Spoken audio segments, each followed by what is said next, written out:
my whole life has been about taking money. And I joke, I say, my whole life has been about being greedy. I'm greedy, I'm greedy, I'm greedy. Now, I'm going to be greedy for the United States. I'm going to bring in money for the United States and jobs. We're going to be greedy for the United States. All right, what makes for a better hat? Make America great again or greedy for the United States? Donald Trump on the stump in New Hampshire earlier today, telling supporters he will not and cannot be bought.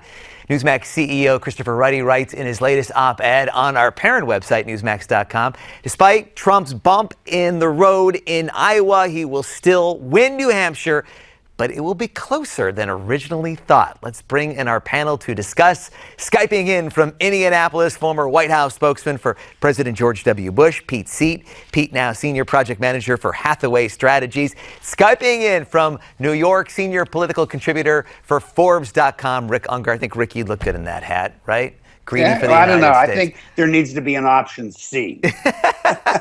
I'm sure he'll come up with one soon. All right, Pete, I want you to talk about Chris Ruddy's assessment. All the polls show Trump up by double digits. He underperformed in Iowa. Will this be a close race tomorrow night in New Hampshire?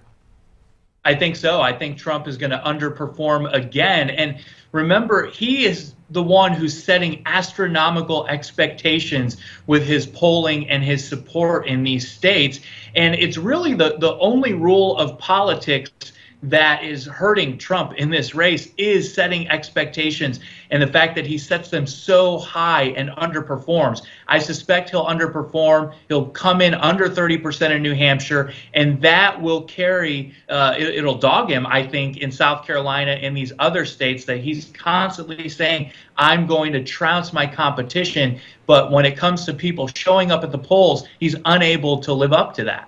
Well, we'll have to see, because he's doing well in New Hampshire.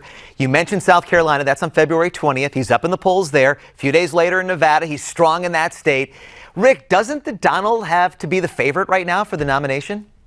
Well, I think he is the favorite, but I think Pete made some very good points. Look, there's a very good chance that he may underperform tomorrow. I think that's why you've heard him talk less about polls than he has at any other time in the campaign. But it also raises another question that we don't talk about enough. Once those of us who analyze these sort of things for a living got it completely wrong on Donald Trump and had to take him very seriously, a lot of us started to form a point of view that he had a hard ceiling at somewhere around 25%.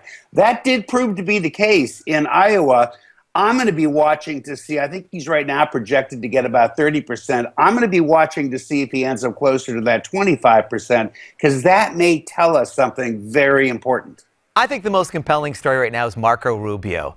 Now, did he get exposed Saturday as someone not ready to be president? Pete, what do you think? What are you hearing from your GOP friends? How's he going to do in New Hampshire?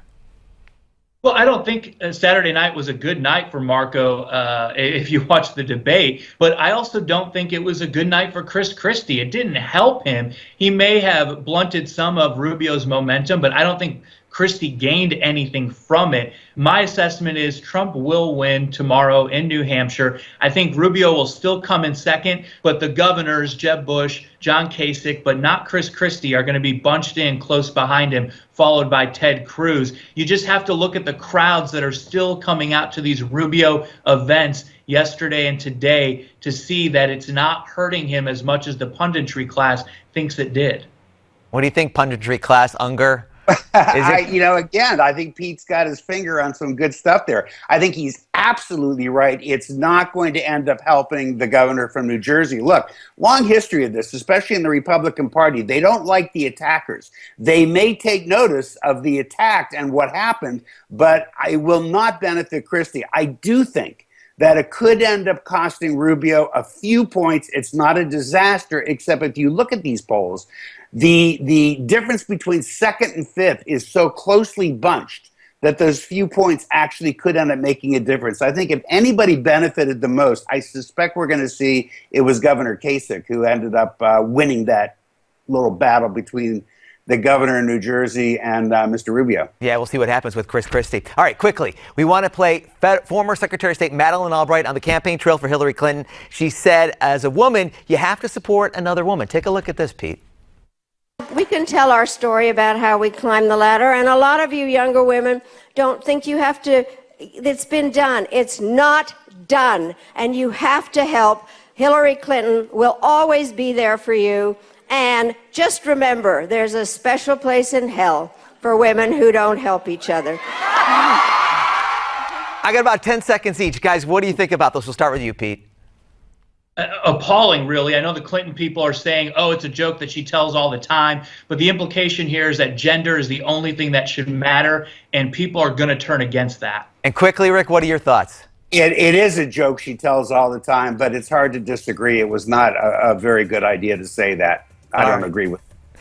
Always interesting. We thank you both, Pete Seat, Rick Ungar. Thank you so much. We're going to have to wait and see what happens tomorrow in New Hampshire. And we're coming right back here on Newsmax Prime.